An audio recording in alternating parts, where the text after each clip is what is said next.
The Chiefs and the Dolphins were to demonstrate perhaps more than ever before why the game is called football. Jan Stenerud's towering kickoffs were a weapon in themselves, preventing any return on almost every one of them. From the outset, the Dolphins would try to run on Kansas City's defense, number 2 in the AFC against the run.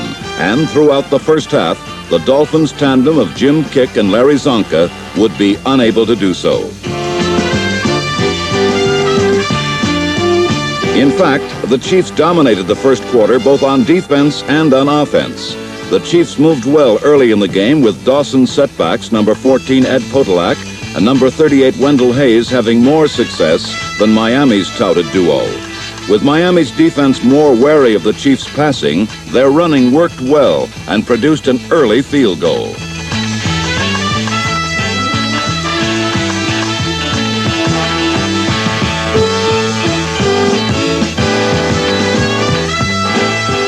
Then on the Dolphins' second series, Greasy sprung Paul Warfield for his first catch and the Dolphins' first down.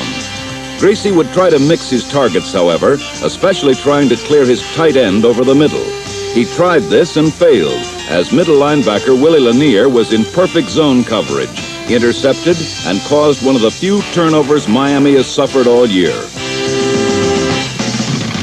Stram's strategy would be to have Dawson rely heavily on his setbacks, and in particular Ed Podolak, and it was Podolak who scored the touchdown.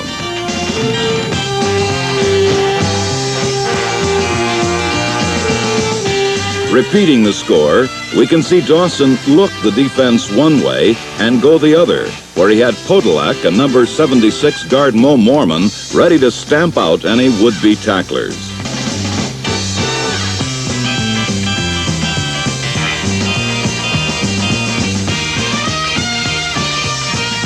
The Chiefs' strategy of ignoring the obvious in Taylor, using him as a decoy, and instead springing the quick Podolak wide on screens and sweeps had worked well, and Kansas City led 10-0.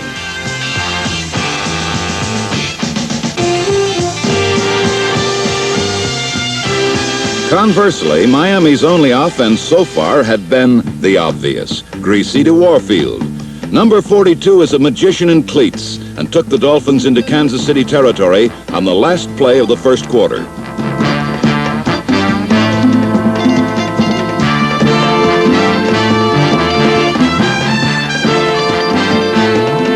The Chiefs were stifling Miami's running, and Greasy really had no choice but to continue to pass. He was receiving good protection, and this, plus his ability to roll out of pressure and throw accurately on the run, is one of the reasons the Dolphins got to the playoffs. His receivers are always conscious of this and work well with Greasy on a busted play, as number 80 tight end Marv Fleming did here.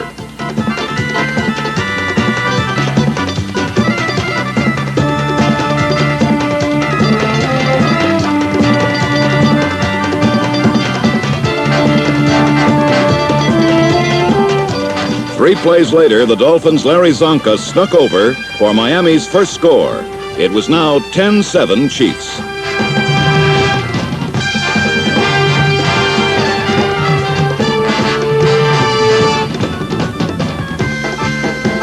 Dawson kept getting the big play from Ed Podolak. The Chiefs' downfield blocking for Podolak was superb, and Podolak again sparked the Chiefs into Dolphin territory.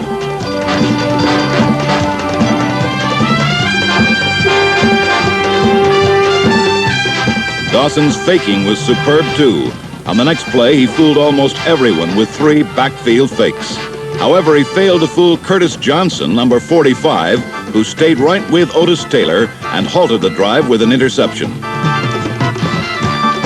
But the Dolphins failed to move with the interception, and the Chiefs got the ball back on a punt. It was Podolak again, using his deceptive speed to outrun the Dolphins' line and linebackers, 32 yards to the Dolphin 29. This was to be one of the key series in the game, for although Podolak had taken them deep, the Chiefs came up empty. So the Dolphins took over with under 4 minutes left in the half, and although Greasy had some success with short flips to his setbacks, the Dolphins could not reach midfield. Aside from the one touchdown drive, Miami could not figure out the Chiefs' defense, which was keying on Miami's runners, and for the most part pressuring and containing Greasy. the Chiefs took over with a minute and a half left in the half. It was here that Ed Podolak, who had played so well throughout the game, made his only mistake. Trying merely to run out the halftime clock, Podolak lost the ball, Dick Anderson recovered, and the Dolphins would have the last shot before the half. Miami's defense is sometimes overlooked, but they had produced 2 takeaways in the half. Greasy failed to capitalize on Johnson's earlier interception, and now he failed to score on Anderson's recovery. But Yepremian did kick a field goal here to salvage 3, and the teams went into the locker room tied 10-10 at the half.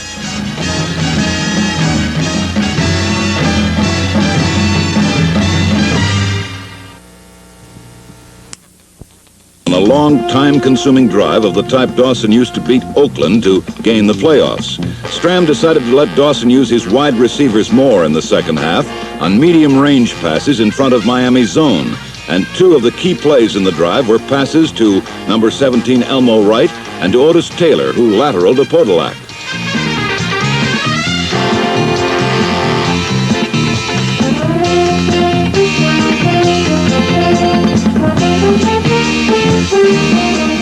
A penalty on this play reduced the gain, but on the next play, Podolak ripped through a gaping hole up the middle.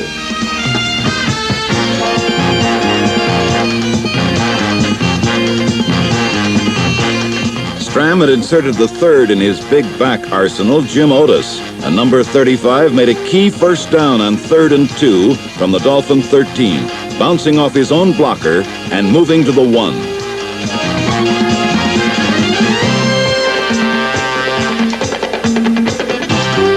2 plays later, Otis went up and over, and the 16-play, 10-minute drive had put the Chiefs ahead 17-10. But the next 4 minutes saw the Dolphins do quickly what the Chiefs had taken almost a whole quarter to do. Thus began one of the great ironies of the game, the ability of Greasy and Miami to strike back swiftly. First, Greasy hit number 81, Howard Twilley. Then it was Warfield on the quick post between Jim Kearney and Emmett Thomas to the Chiefs' 7.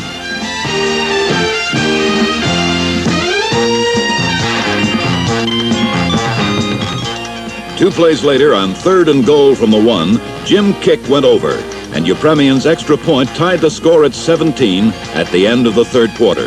The game was dead even both on the board and on the field. It would remain so for a long time to come. On the first play of the 4th quarter, Nick Bonaconti recovered a fumble in Chief territory, and the Dolphins picked up where they left off in the 3rd period by moving the football.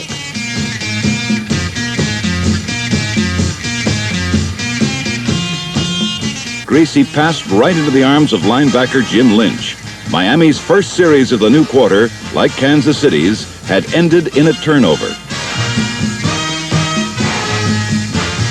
The Chiefs had a break, the ball on their own 9, and quickly moved out on 2 short runs, and Dawson's pass to tight end Willie Frazier, playing in place of Morris Stroud.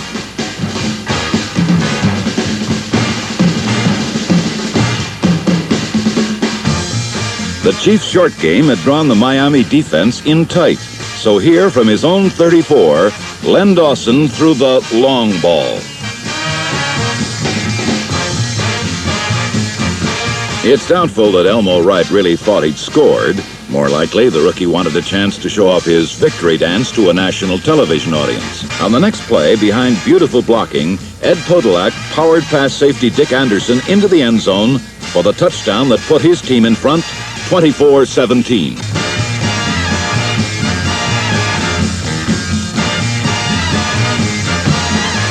There was just 7 minutes left in the game now, but it was enough time for Bob Greasy to put on a furious display of pinpoint passing that brought Miami right back in the game. First, after rolling right, Greasy turned and threw across the field for his tight end Marv Fleming on a play that produced 13 yards and a first down on the Miami 42.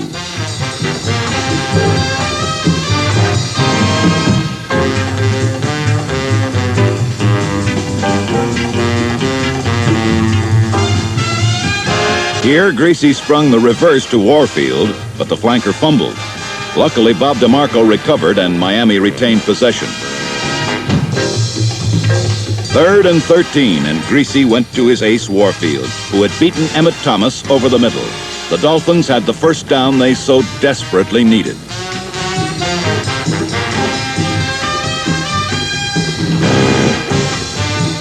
From here, Greasy simply peppered the Kansas City secondary with a succession of short, accurate passes. First to Jim Mandich at the right sideline, then a perfectly lofted pass to Warfield, who took it all the way to the Chief 12.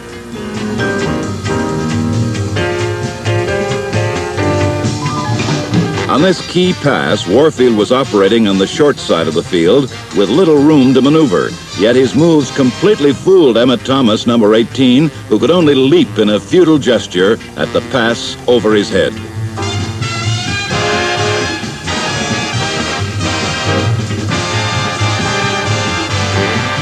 Now from the 12, Greasy continued his aerial onslaught with a rollout bullet to Howard Twilley at the 5-yard line.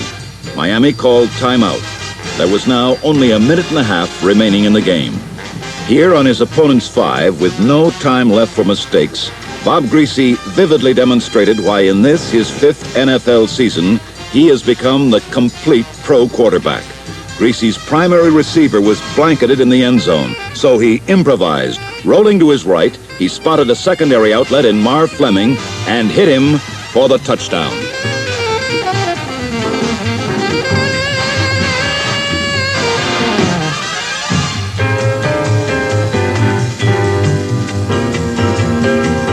The Dolphins had again spotted the Chiefs a touchdown, then marched the length of the field to tie them.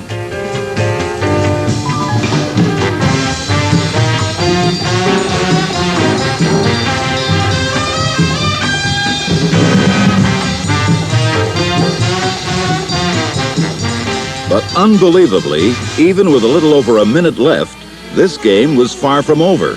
The reason again was Ed Podolak. The third year back from Iowa took the kickoff and burned 78 yards through the Dolphins before being pushed out of bounds by Curtis Johnson.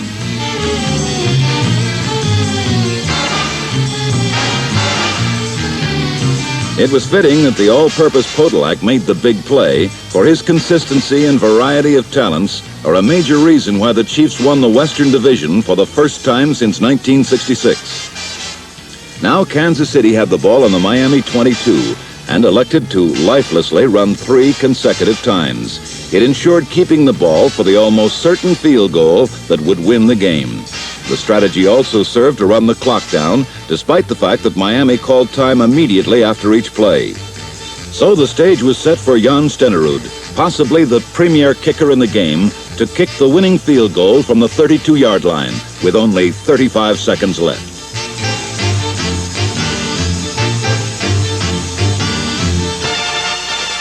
It seemed like a sure thing, but it wasn't.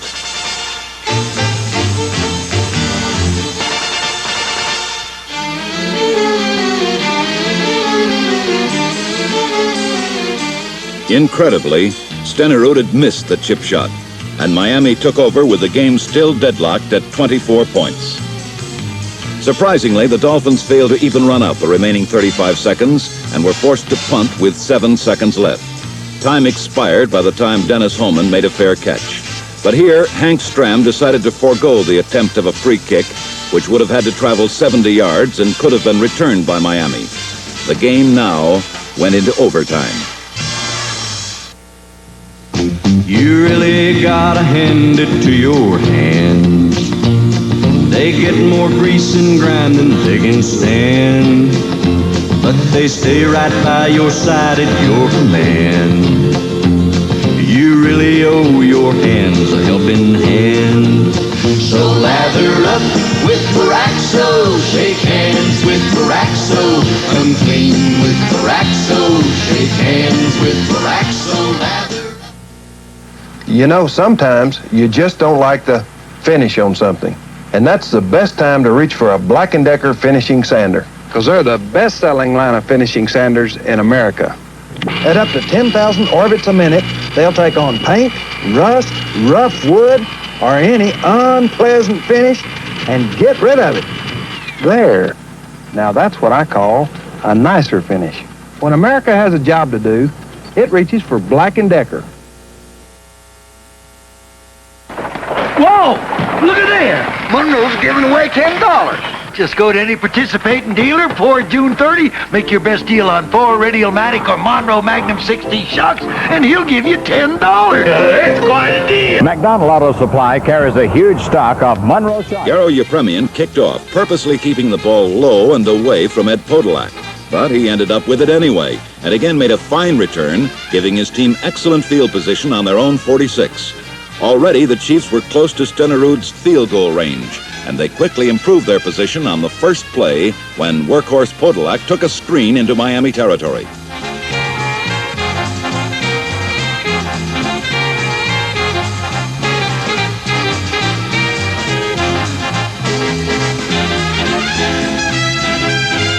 Len Dawson, who had called a fine game today, stayed with Podolak and was rewarded with even better field position.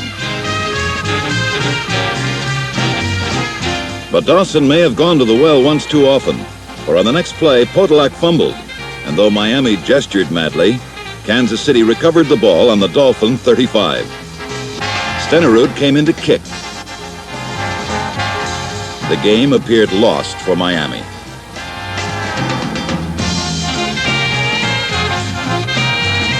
But Nick Bonaconte blocked the kick, and the Dolphins again had a new life after teetering on the brink of defeat.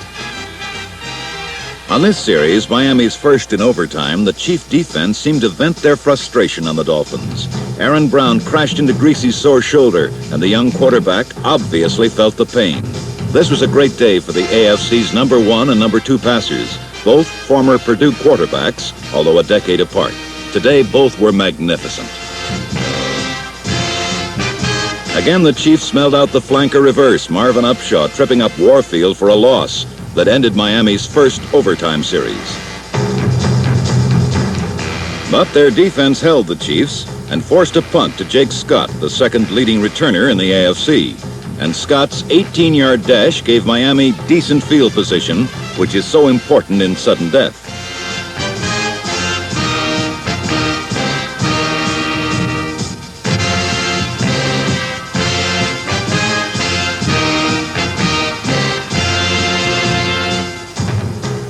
Miami picked up additional yardage and a first down when Greasy fired to Twilly at the right sideline. But their next two plays got nowhere against the Chiefs' defense. Watch Marvin Upshaw, number 81, shrug off a block by Larry Little. Larry Zonka was the victim. The huge fullback had been held in check so far today. Now faced with 3rd and 9, Greasy went for Warfield, who this time was well covered by Emmett Thomas. Warfield caught 7 passes today, most of them on Thomas.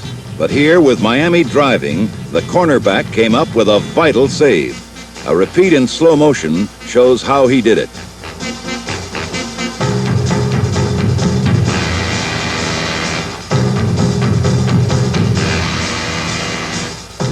Thomas's heroics made it 4th down and forced Miami to try a field goal from the 52.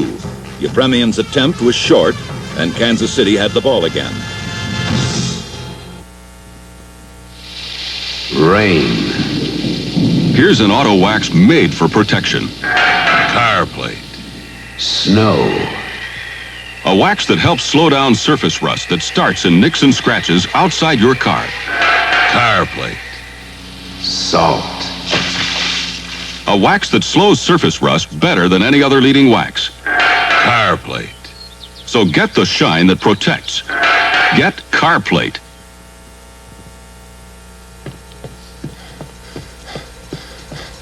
This is force.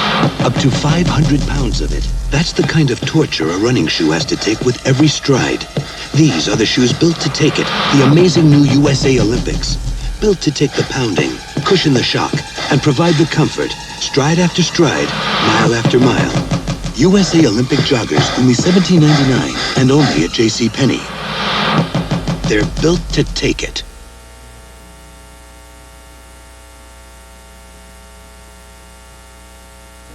Make plans now to attend the exciting tractor pull June 8th and 9th at the Heart of Texas Coliseum. You'll see professional tractor pulling at its very best. Unbelievable power and great skill make this one of America's fastest growing motorsports. The Heart of Texas Classic Tractor Pull is presented by Chaparral Enterprises and the Texas Tractor Pullers Association, and sponsored in part by Coors. Advance tickets on sale at the Coliseum or available at the door.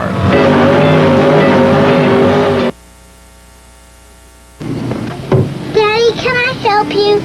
Not now, Cindy. Daddy's busy. Go help Mommy. Understanding in a family is a wonderful thing.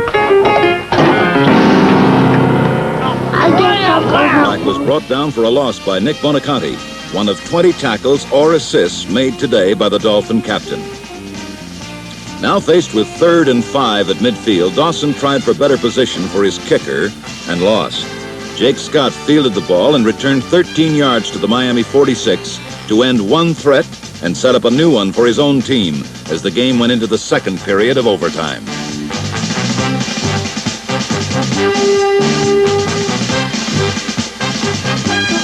But even this break didn't help Miami, as on 3rd down, Greasy scrambled away from intense pressure, ran right up to the scrimmage line, and let fly with everything he had.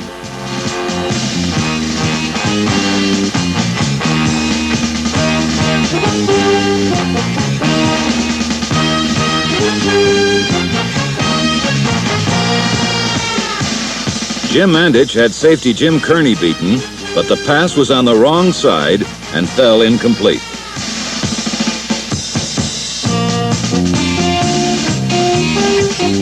Another opportunity had been missed by Miami, but their defense again stopped the Chiefs, and Greasy had the ball on his own 35.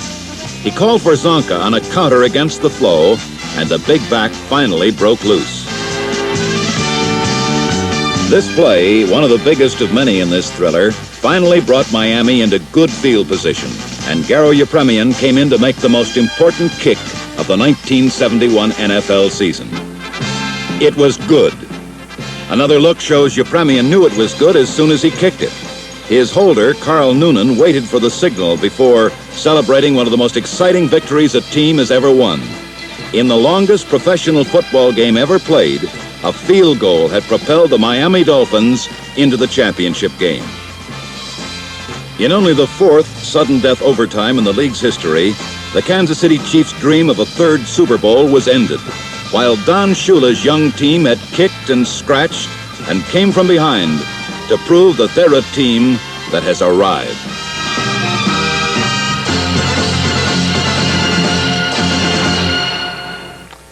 I'm Pat Summerall, and I hope you enjoyed today's review of the AFC playoff, that unforgettable game of the season of 1971.